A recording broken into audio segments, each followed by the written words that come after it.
Good morning, class. Today, we're going to delve into the world of adjectives and adverbs.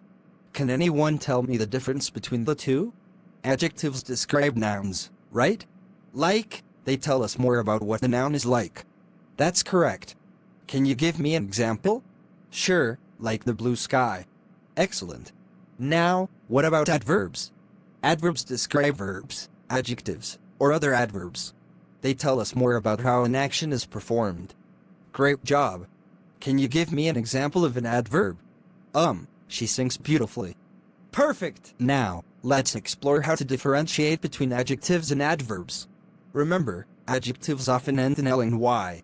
Wait, doesn't beautifully end in ly? Is it an adjective? Ah, good catch. But in this case, beautifully is an adverb. Most adverbs do end in L and Y, but not all. Adjectives, on the other hand, don't usually end in L and Y. So, if I say the cat is quick, quick is an adjective because it describes the cat. Exactly. Now, if you say the cat runs quickly, what's the adverb in that sentence? Quickly? Spot on. You're getting the hang of it. Adjectives modify nouns, and adverbs modify verbs, adjectives, or other adverbs. Let's try a few more examples. Can you give us a sentence to work on? Of course.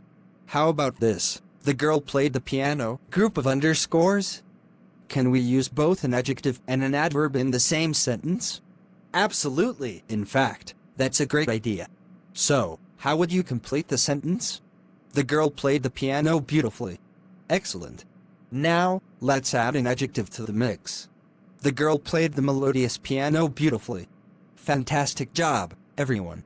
Mixing adjectives and adverbs can add richness to your sentences. Keep practicing, and you'll become masters of descriptive language.